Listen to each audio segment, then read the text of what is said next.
Hi everybody, it's Kathy from Huckleberry Herbs and Art. I'm trying to be brave and do face-to-face videos, so here's my face. We're actually in my sewing room. I don't really have a craft room per se. I have craft spaces, so if you saw my tutorial on how to cut glass and solder jewelry pieces to put my pansies in, you saw the workshop with like the tools. Well, not that these aren't tools, especially when they break. They certainly seem to be tools. At any rate, I'm here to show you my tag for the Egyptian Tag Hop by Seriouslyscrapping and Sonya Step 2. And it was a challenge. Couldn't go shabby, couldn't go Victorian. How was I going to do this without lace and flop? Well, anyway, I managed to squeeze a few things in. Let me show you what I did. Okay, so I thought I'd show you some of the things that I used first in trying to figure out how to approach this Egyptian style tag hop. I did go onto Pinterest and I looked through all my materials, and I had a really hard time finding something that I really wanted to work with. I did manage to squeeze in, and I'll show you how I did it in a moment, some lace. So I'm using some of this gold lace because gold is okay for Egypt. Maybe not the hearts, but I'll show you what I did that took care of that. And I have this material on my in my Etsy shop, so if anybody's looking for some gold, it's very nice with the hearts, and I'll show you how I cut it and used it in two ways. I also love my Heartfelt Creations, so I used this die cut from Heartfelt Creations to cut the flowers, because what I decided was I can still do flowers on this, because what is Egypt to me? It's not just the pyramids and the gold, it's the Nile and the water. And so I found this picture on Pinterest and it inspired me. I also liked the fact that I could work with blue, which I thought was kind of neat. We use a lot of rose and ivory and white in our shabby chics and Victorians and, you know, grays, and it was nice that I could do some blue. And I also am working with just a little bit this Elizabeth Craft Designs, which are stickers, okay? And there's some really neat things you can do with these ones because they peel in so many ways.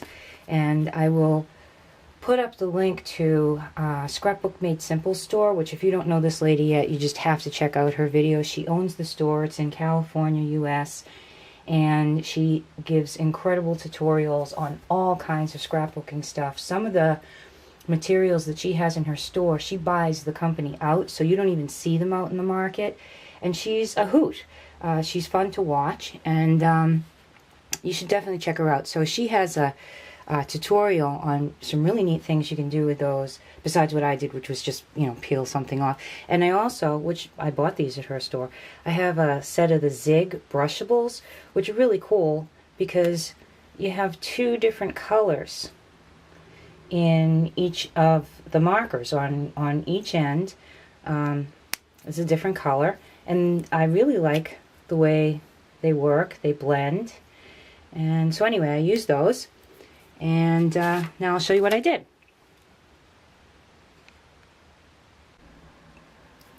So here is my tag, and as I mentioned, I had a difficult time choosing the direction initially, and I looked all over Pinterest for ideas, and what I found was a paper that I could print out from Pinterest that actually wasn't paper. It was what they called an Egyptian material, and the material itself actually has lotus flowers all throughout it, so it sort of plays geometrically.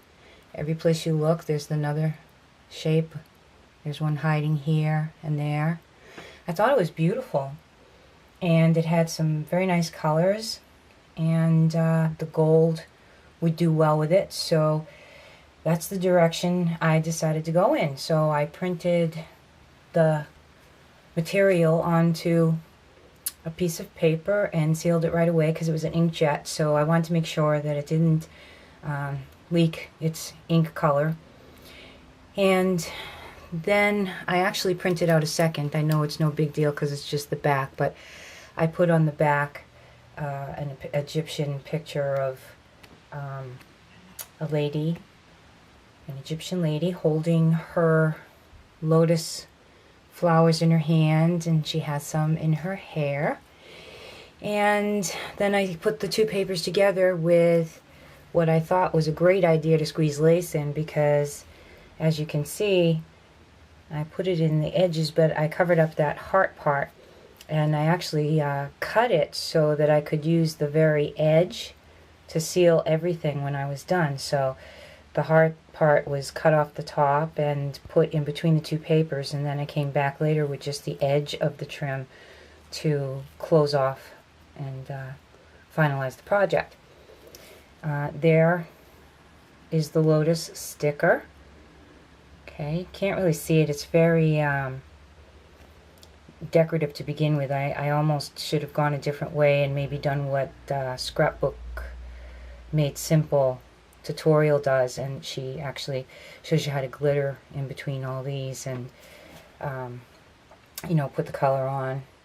And then I just drew a quick resemblance, because of course we had to get the pyramids in there. And Tutankhamun, I mean, isn't he the one we learn about in school? So, and he was all over the place, and I got to tell you, it was very tempting to just grab a photo from the famous Cleopatra movies or something. I was going to go that way, but he just kept showing up, so, you know. I was like, well, yeah, I remember him. He's very Egyptian. And then I drew and glittered what I believe, can't remember my studies that far back for every symbol that we learned about, but I believe this is pretty much what you would expect the head of Egypt to be holding across the front of him. And it does have beads, so I just put together, and the pictures all show it having 3 strands, and they're usually in different colors with a tassel, but you know, not perfection here, just the idea. It's the only movement actually that this has. And then I had to get my lotus flower in, which I did with vellum. And all of the lotus flowers that I was looking at, they glowed from within. So I used an inkable sort of metallic kind of ink on the vellum. And you probably can't see it too well, but it does have a bit of metallic-y shine to it. And then I used the brushables on the inside to try and get that glow of the yellow coming out from the center. Because if you remember that picture that I showed you, it really does seem as though it's glowing yellow. And it's not the perfect shape because most of them seem to be very pointed, but to me, I somewhat pulled it off. It looks like a lotus to me. Just a little bead cap and a gold bead in the center, and then I put a couple of them together and squeezed them so that they were coming off the edges as if they're the ones that are going to be blooming soon. I wasn't too pleased with the fact that this had such dark green on the cord that I chose to put on it, but you know, there was green running throughout, and the back has green on it, so I figured that'll do it. That'll cut it.